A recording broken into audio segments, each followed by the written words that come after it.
Assalamualaikum warahmatullahi wabarakatuh. My name Rafi Afzal bin Abi Sofi.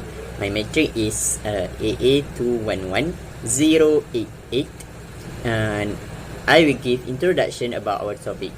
The usage of the usage of renewable energy is expanding globally, and these alternative energy sources might be the answer to halting climate change.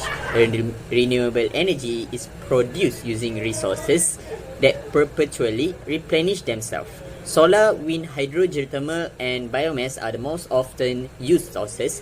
Fossil fuels account for more than 80% of all human energy consumption. The world's fastest growing source of energy is, however, renewable. Renewable energy has numerous benefits. It also has drawbacks. What is it? Building wind farms. As example, I give example. Building wind farms and dams can disrupt wildlife and migratory patterns, causing ecological degradation and making it impossible for renewable energy sources to produce power on some large scale as fossil fuel. Both solar and wind energy are sporadic. They only produce electricity when the sun is out or the wind is blowing. That is some drawbacks. And one of the greatest challenge is to nature and civilization in the modern era is climate change. Why is it? Because it is an unquestionable, all-encompassing and sneaky global catastrophe, and that has an impact on every area of our lives and the future. According to the UNFCCC, United Nations Framework Convention on Climate Change is a shift in weather that can be directly or indirectly attributed to human activity that alters the composition of the Earth's atmosphere in addition to natural climates. Variability seen over comparable time period. That's all from me. I will pass the next to my friend. Assalamualaikum warahmatullahi wabarakatuh. My name is Nurdin Aimandu Mustani, and I'm about to present my part, which is example of climate changes. There are few climate changes that clearly we can see ongoing, whether it's in Malaysia or any other places in the world. The first example is temperature increase. As we all know, temperature is one of the measurements that we should take note. Due to climate changes, the temperature also rise. According to the World Bank Malaysia in 2014, the annual temperature is about 25.79 degrees Celsius, but it increased to 25.92 degrees Celsius in 2015. This is quite worrying as the temperature keeps rising rapidly every year. Even though the amount of temperature is rising is small, we should take a hit for the future. Some scientists also predicted that the temperature could be rose up to 12.0 degrees Celsius than usual. Moving on the next example is heavy rain. As we all know, Malaysia are now really popular with tropical climate since the country is exactly located on the Southeast Luar line. The weather are wet and rainy every year. The climate change caused rainfall to increase from the usual measure. That's why the government should take precaution to prevent any severe damage in the future caused by this heavy rain. Third one, the sea level rise. Sea level change is of great interest for two fundamental reasons. First, change in rate of sea level rise are intimately related to change in Earth's climate, which is climate changes. Second, sea level change has important socio-economic consequences for population living near current mean sea level. Due to change in the sea level across the whole world, Asia also affected by them. Next, the ozone layer depletion. Earth's atmosphere is covered and protected by the ozone layers, which are made of living gases. Its structure is less stable than oxygen, and it is easily broken down by some chemicals. The ozone layer had been rapidly declined since 1980s, and it is quite worrying. This had caused many damage and harms to the environment and human. Lastly, air pollution. It is one of the most common climate change that we could see. There are many cases all around the world, including Malaysia, having difficulty to handle the air pollution.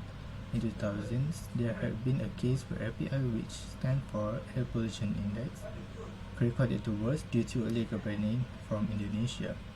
I think that's all from me. Thank you, and I will pass to the next presenter. Assalamualaikum. Here I want to explain about the causes of the climate change. First, temperature increase. It has because the concentration of major greenhouse gases has increased and causes the temperature on the surface rises that come from carbon dioxide, methane and nitrous oxide. Second is heavy rain. This impact depends on location, such as a high humidity, atmospheric turbulence.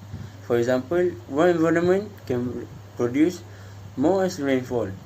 Third, sea level rise. This from human activity, such as burning coal and clearing tropical forests. It causing the land of ice melt rapidly and adding the water to the ocean.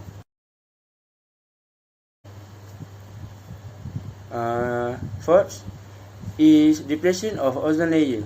This is because the balancing between stratospheric ozone production and destruction was disrupted. It comes from natural phenomena, but CFC is the main reason for ozone depletion. All ozone depletion chemical contain chlorine and bromine, but CFCs are extremely volatile and non-flammable. Lastly is the air pollution. It caused by solid and liquid particles and certain gases floating in the air that come from car and truck exhaust, factories, dust, pollen, mold spores, volcanoes, and wildfire.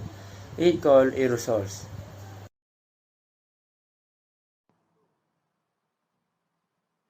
Hi and Assalamualaikum. My name is Izzat Nabil Mahadi and I will be presenting about the effect of climate change. First, for temperature increase. The effect of temperature increase is heat waves are predicted to occur more frequently every year as temperature rise. Temperature increase also affect the growth of crops. Next, for heavy rain. Heavy rain can cause landslides to occur. This happens due to soil on hillsides absorb more water from heavy rain. Heavy rains also may cause flood in areas where there are not many drainage systems. Next, for depletions of ozone layer. Depletion of ozone layer will increase ultraviolet radiations level at the Earth's surface. UV radiation is also one of the major causes of global warming in Malaysia. Next, for sea level rise. The effect of sea level rise is rise of sea levels will cause increased salinity in coastal areas. Rise in sea levels may also inundate coastal areas. And lastly, for air pollution. Air pollution can cause acid rain to pour due to harmful gases in the air combined with rainwater. And people can also suffer severe disease due to air pollution.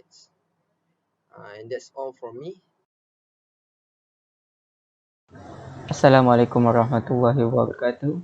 My name is Syekh Omar Badra bin Yahya, and today I will present about way to combat climate change. Way to combat increased temperature. First, we must drive less. Otherwise, we can walk, bike, carpool, or take mass transit. By doing that, we will save a lot of carbon dioxide for every mile you don't drive. Second, we must replacing one regular bulb with the compact fluorescent light bulb. It's because compact fluorescent light (CFL) give many advantages. For example, CFL are up to 4 times more efficient than the incandescent bulb. You can replace a 100-watt incandescent bulb with the 22-watt CFL and gets the same amount of the light. CFL use 50 to 80% less energy than incandescent light. Just one bulb can reduce a half ton of carbon dioxide from the atmosphere over the life of the bulb. Last, we can also reduce the rate of the carbon dioxide by avoiding products with a lot of packaging. According from the research, we can save 1,200 pounds of carbon dioxide if we reduce our garbage by 10%. Next, way to combat heavy rain. First, we can recycle more because we can save 2,400 pounds of carbon dioxide per year by recycling just half of our household waste. Not only it can help reduce our carbon footprint, but it also reduces the need of the harvesting raw material, save energy, reduce greenhouse gases, prevent pollution, and more. By improving our recycling habit, we can help keep the environment clean and preserve our natural resources. Next, we must always check our tires. For your information, by keeping our tires inflated properly can improve your gas mileage by more than 3%. Every gallon of gasoline saved keep 20 pounds of the carbon dioxide out of the atmosphere. It can also reduce the risk of the accident. Last, we need to use less hot water. It takes a lot of energy to heat water. Use less hot water by taking shorter or cooler shower and washing your clothes in the cool or warm instead of hot water. I will tell the way to combat sea level rise. The first solution is building seawall.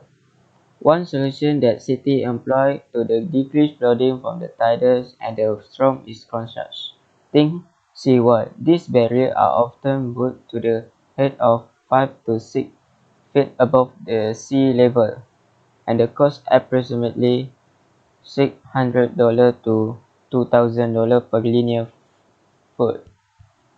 When the seawall age or become damaged from the constant exposure to the salt water or the impact of waves, they need to be replaced. They also need to be replaced or built higher as the sea level continues to rise. Second, we can also use beach as a barrier. Similarly to the seawall, beach and dune can act as a natural wall and reduce the impact of the strong surge.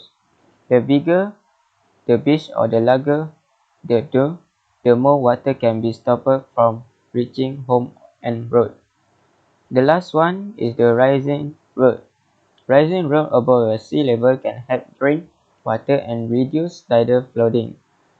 In order to make sure the higher road do not channel flood water into the home and straw at a lower evaluation and city.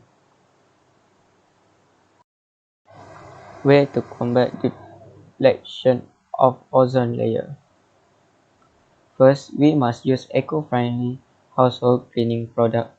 Usage of the eco-friendly and natural cleaning product for household chores is a great way to prevent ozone depletion. This is because many of these cleaning agents contain toxic chemicals that interfere with the ozone layer. Second, we must avoid ozonolysis purifier.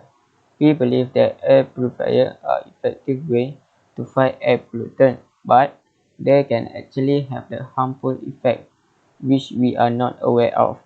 It because the new technology has allowed companies to make products which can freshen air by producing ozone which is not healthy to humans in the large quantities. The easiest way to reduce damage caused to ozone layer by limiting the use of the vehicle. You can choose to take the public transport or use a bicycle.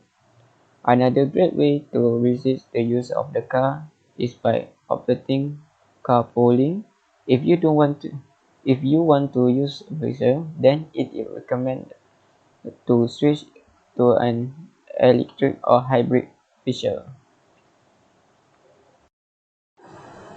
Plus, the way to combat air pollution. First, we must plant more trees and greenery. A single tree will absorb 1 ton of carbon dioxide over its lifetime. Hence, we must spread awareness about the tree plantation. Second way is we need to avoid burning at home. Domestic burning has increased over the last decade. Burning solid fuel such as open fire and wood burning stove have a significant impact on air pollution. The last is cut down on your meat and dairy intake. where the connection between the eating meat and the air quality may not seem immediately obvious. Scientists have found that animal agriculture is actually the largest producer of the air pollutant, at over 50%. Cattle and dairy farming is responsible for a large number of ammonia emissions, which cause a pollution not only in the air but the surface and the groundwater.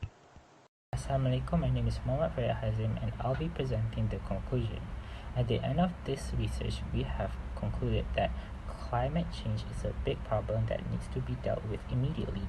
This phenomenon is commonly caused by mankind, and the impacts of it is the reason why climate change is very common around the globe, including Malaysia.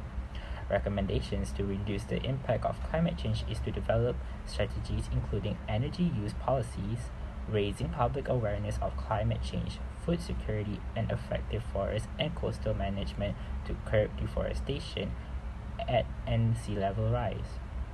In addition to the national policies implemented, specific adaptation measures are needed to manage the sectoral impacts of climate change.